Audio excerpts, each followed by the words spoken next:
most hated. Value for money, affordable automatic, affordable titanium automatic diver, a patriotic Indian automatic, a Seiko Presage homage automatic, a rare and highly sought after Timex, an affordable field watch with sapphire crystal, 38mm sapphire crystal Indian diver, upgraded Casio diver style watch, classic Casio restyled and in demand, a super popular G-Shock, and Casio's most sold watch now for Gen Z. Namaste everybody, it's been a year. Namaste everybody. It's been a year since I did a state of the collection video here on the channel, and there's been a few requests for it, so here we go. In the last year, we have diversified our content from predominantly covering Casio and G-Shock watches to featuring watches from other brands, especially Microbrands that we procure during collaborations. This isn't a sponsored video. I genuinely like these watches, the watches that you are about to see, and I have also worn these watches on many an occasion, and I will be rating these watches out of 10 based on the design, the wearability, and practicality. In this video, I will only be covering the first row of this watch box, that is 6 watches, and I will do a part 5 next week, hopefully, to cover the bottom row of this watch boxes to cover 6 other watches. Let's dive right in. First up is the Argos Apollo 3. This one has received quite some hate ever since its release. It has had quality control issues based on the feedback we have received from our community members.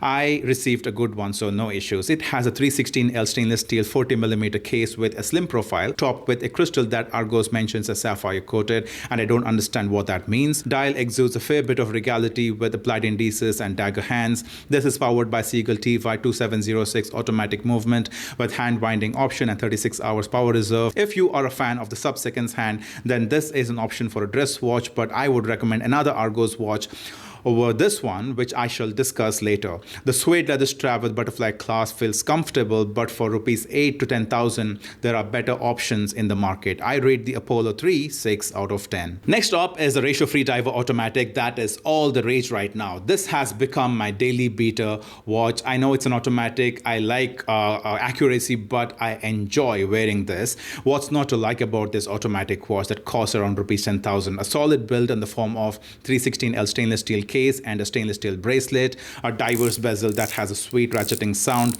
a crisp dial with applied indices, and practical hands that are readable in most light situations. I love the chunky nature of the watch and the engraving of the Freediver on the case back. You get sapphire crystal, which for the price is a steal. I love this classic white dial, but also have this mint green and I wear them on rotation. The lume is very good and practical for you to read time in the dark. The ratio-free diver is powered by Seiko NH35 automatic, which is a known workhorse movement that is durable and reliable. I rate the ratio-free diver automatic 8.5 out of 10 as it's an absolute value for money diver. Next up is the Boderry Seaturtle Ocean automatic diver. This is the lightest automatic diver in my collection, and I just love how after a while I just don't feel it on my wrist. Seaturtle Ocean has a titanium build which makes this super light. It's topped with a sapphire crystal which adds tremendous value. I love the sheen of titanium. The sea blue of the strap and the dial goes well with it. The honeycomb pattern is striking and is loomed but doesn't glow as bright as advertised. Rest of the areas with loom do the job in the dark. I personally like the crown on this, perfect to grip. They could have done better with the case back art though. This, like the ratio-free diver, is powered by Seiko NH35 automatic, so the durable body is complemented by the reliable caliber. The 40mm case works well for my 6.8-inch wrist. This one also comes with a titanium bracelet, but I prefer this FKM rubber strap that adds a casual touch to make this a daily wear. I rate the Boderry Seaturtle Ocean 8 out of 10. Next up is the Vayu 3.0 by Delhi Watch Company. The Vayu, like the previous two automatic watches, is powered by Seiko NH35 automatic movement, so there is no question of reliability. The Vayu is a tribute to the number 17 squadron of the Indian Air Force, aka Golden Arrows, that played a significant role in India's victory in Kargil War. The case is 40mm PVD coated stainless steel, which is my ideal case diameter. The dial elements such as the arrow at the 12 o'clock position, the golden marked indices, and the arrow seconds hand all pay tribute to the golden arrows. The MiG-21 used by the squadron during the war is depicted on the case back as flying over Tiger Hill. I switched to this leather silicone hybrid strap that's better than the leather strap the Vayu came with. I rate the Vayu 7.5 out of 10. They could have used better hour and minute hands on this. Next up is another Argos, the recently launched Argos Olympus. This is a massive improvement over the Argos Apollo. This is yet another 40mm automatic in my collection with a solid 316L stainless steel case. I'm personally not a fan of shiny tiny cases, but this one seems to work for me because it has heft,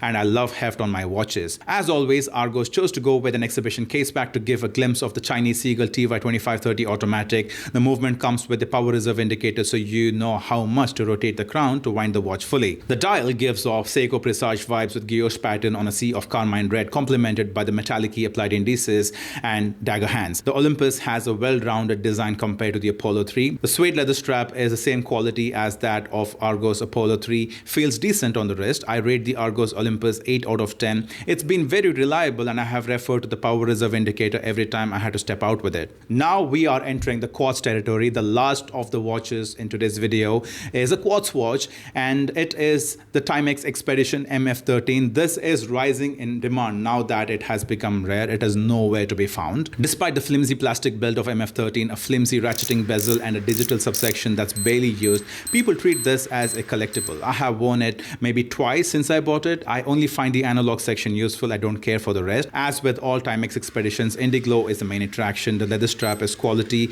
Many have owned this watch for years and have found it to be practical. Many have reported the bezel falling off and losing the painted markings, but that's what you get with this. I rate this watch 6 out of 10 because I feel that if I drop this watch, the bezel will fly off to my neighbor's house. I hope you guys enjoyed this video and found it informative as well. If you have any questions, please drop them in the comments. Any questions regarding the 6 watches showcased here, please drop them in the comments and I will try my best to answer all those questions. And remember, this was just the 6 out of 12 from this watch box. I will be covering the remaining 6 from the bottom row of this watch box in the next video, hopefully next week, and they're all quartz watches, so stay tuned for that. Like, share and subscribe, and I will see you on the next one. Until then, stay tuned and stay classy.